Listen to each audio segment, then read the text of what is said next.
JP Nadda को लेकर सफल एक्सपेरिमेंट करने के बाद बीजेपी ने एक नई परिपाटी की शुरुआत की है। जी हाँ,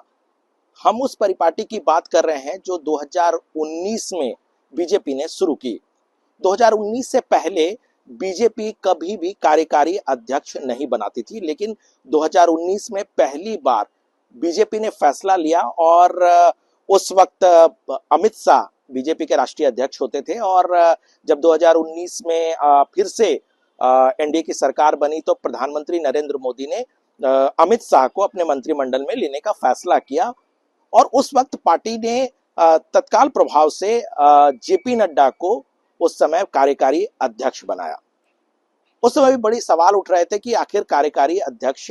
का मामला क्या है, कार्यकारी अध्यक्ष क्यों बनाया गया, चुनाव कराए जा सकते थे और फिर जेपी नड्डा को राष्ट्रीय अध्यक्ष बनाया जा सकता था। लेकिन वो जो एक्सपेरिमेंट बीजेपी ने किया वो बहुत सफल रहा, क्योंकि जेपी नड्डा गृह मंत्री अमित शाह के साथ मिलकर उन्होंने महीनों तक काम किया और उसके बाद 2020 को चुनाव के बाद फिर जेपी नड्डा राष्ट्रीय अध्यक्ष बनाए गए। जेपी नड्डा राष्ट्रीय अध्यक्ष के तौर पर जेपी नड्डा का जो ट्रैक रिकॉर्ड रहा वो बहुत ही सफल राष्ट्रीय अध्यक्ष के तौर पर कहा जा सकता है और यही वजह है कि उसको सीखते हुए इस बार नितिन नवीन को बीजेपी ने कार्यकारी अध्यक्ष बनाया, यानी कि एक जो परिपाटी 2019 में पार्टी ने शुरू की उसको आगे बढ़ाया है। इस बार भी ये सवाल उठ रहे थे कि जब जेपी नड्डा एक्सटेंशन में थे, लगातार उनके कार्यकाल को बढ़ाया जा रहा था, तो फिर चुनाव करा लिए जाते और जो पूर्णकालिक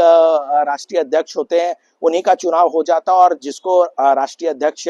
बनाना था उसको बना देते तो ज्यादा बेहतर होता। लेकिन बीजेपी का जो पुराना एक्सपेरिमेंट था वो सक्सेसफुल रहा। यही वजह है कि नितिन नवीन जो है वो कार्यकारी अध्यक्ष बनाए गए। अब नितिन नवीन के पास ये मौका रहेगा कि वो जेपी नड्डा जो राष्ट्रीय अध्यक्ष हैं, इसके अलावा गृह मंत्री जो लगातार संगठन के काम में जुटे हुए रहते हैं, इन दोनों के साथ मिलकर वो काम करेंगे और जाहिर सी बात है कि जो इनका अनुभव है उससे वो सीखने की कोशिश करेंगे और जाहिर सी बात है कि जब ये मंझ जाएंगे तो इसका फायदा आगे राष्ट्रीय अध्यक्ष के तौर पर उन्हें मिलने जा रहा है, यानी कि ये एक्सपेरिमेंट आगे भी दोहराई जाएगी। जाहिर सी बात है कि कई लोग ये सवाल कर रहे हैं कि नितिन नवीन का भविष्य क्या, नितिन नवीन को लेकर पार्टी आगे क्या करने जा रही है। लेकिन जिस तरीके से नितिन नवीन को कार्यकारी अध्यक्ष बनाया गया, जिस तरीके से चाहे प्रधानमंत्री नरेंद्र मोदी हो, गृह मंत्री अमित शाह हो, पार्टी अध्यक्ष जेपी नड्डा और तमाम जो करोड़ों कार्यकर्ता जिस तरीके से स्वागत कर रहे हैं, संदेश साफ है कि आने वाले वक्त में बीजेपी नितिन नवीन को ही कमान सौंपने जा रही है। नितिन नवीन ही बीजेपी का अगला राष्ट्रीय अध्यक्ष होंगे। अब वो राष्ट्रीय अध्यक्ष कब बनेंगे, कब चुनाव होगा, इस पर एक बड़ा सवाल है और सभी की दिलचस्पी भी है कि कब चुनाव कराए जाएंगे। जो सूत्र बता रहे हैं कि दो ऑप्शन पर हो सकता है विचार किया जाए। एक तो जब खरमास 14 जनवरी को खत्म होगा उसके बाद चुनाव करा लिए जाए और नितिन नवीन को फिर चुनकर राष्ट्रीय अध्यक्ष बनाया जाए। दूसरा जो फॉर्मूला है कि क्यों ना कुछ दिन नितिन नवीन को कार्यकारी अध्यक्ष के तौर पर काम करने का मौका दिया जाए और जेपी नड्डा और गृह मंत्री के साथ उन्हें और मंझने का मौका दिया जाए और उसके बाद चुनाव कराए तो ज्यादा बेहतर होगा। उस वक्त में ज्यादा परिपक्व नितिन नवीन हो जाएंगे और जिसका फायदा जो है भविष्य में पार्टी को होने जा रहा है। जाहिर सी बात है नितिन नवीन के पास चुनौती बहुत ज्यादा है, क्योंकि आने वाले वक्त में कई राज्यों के विधानसभा चुनाव है जो बहुत ही महत्वपूर्ण चुनाव कहे जा सकते हैं। लगातार बीजेपी की कोशिश है कि पश्चिम बंगाल में बीजेपी की सरकार बने, तमिलनाडु में बीजेपी अच्छा करे। तो ये ऐसे राज्य हैं जहां पर वाकई नितिन नवीन के लिए कड़ी परीक्षा होगी कि किस तरीके से पश्चिम बंगाल में बीजेपी की सरकार बनती है। और जाहिर सी बात है कि जिस तरीके से बीजेपी लगातार चुनाव दर चुनाव जीत दर्ज करा रही है, अगर आगे भी जीत मिलती है तो ये कहीं ना कहीं ये पूरा जो क्रेडिट है वो नितिन नवीन के खाते में जाएगा और बीजेपी जो एक्सपेरिमेंट कर रही है उसकी कहीं ना कहीं सफलता मानी जाएगी। दूसरी तरफ भी, एक तरफ तो चुनाव है, दूसरी तरफ चूंकि नितिन नवीन केवल 45 साल के हैं और ये कहा जा सकता है कि सबसे कम उम्र के वो राष्ट्रीय अध्यक्ष होंगे फ्यूचर में, और अभी सबसे कम उम्र के कार्यकारी अध्यक्ष हैं। अगर हम जनसंघ की बात छोड़ दे, जनसंघ के जमाने में 44 साल की ही उम्र में अटल बिहारी वाजपेयी उस समय राष्ट्रीय अध्यक्ष थे, लेकिन ये अगर सिर्फ बीजेपी की बात करें तो बीजेपी में सबसे कम उम्र के हैं। चुनौती इस बात की होगी क्योंकि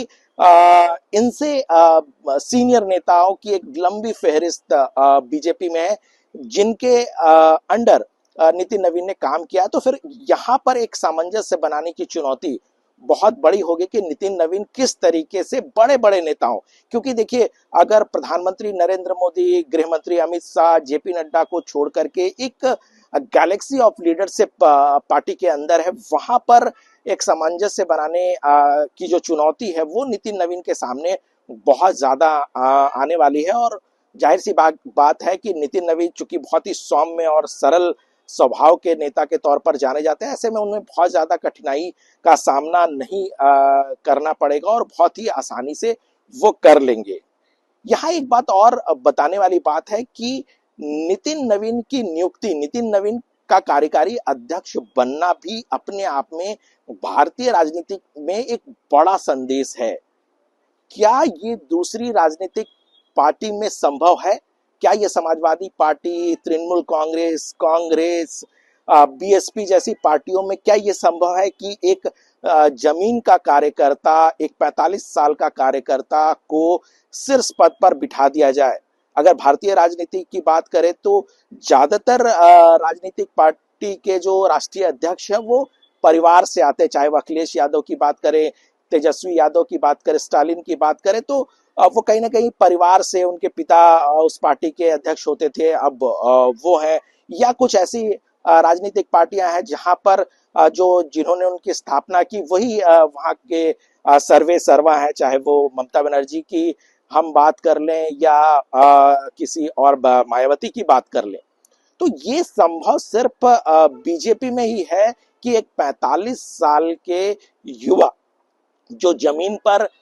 जो विधायक रहे, जो राज्य सरकार में मंत्री रहे, उनको पार्टी जो है वो शीर्ष पद पर बिठा रही है। ये अपने आप में बहुत बड़ी बात कह सकते हैं और ये बीजेपी कार्यकर्ता के लिए, जो करोड़ों कार्यकर्ता हैं बीजेपी के, उनके लिए भी संदेश है कि अगर आप चुपचाप तरीके से पार्टी के विचारधारा और पार्टी को आगे बढ़ाने के लिए अगर लगातार आप काम करते हैं तो पार्टी आपको नजरअंदाज नहीं करती। पार्टी आपको किसी भी वक्त बड़े पद पर बिठा सकती है और शीर्ष पद पर भी बिठा सकती है, जो दूसरी राजनीतिक पार्टी में असंभव है। कैमरामैन सोनू मंडल के साथ अनूप गुप्ता, न्यूज 18 नेटवर्क, दिल्ली।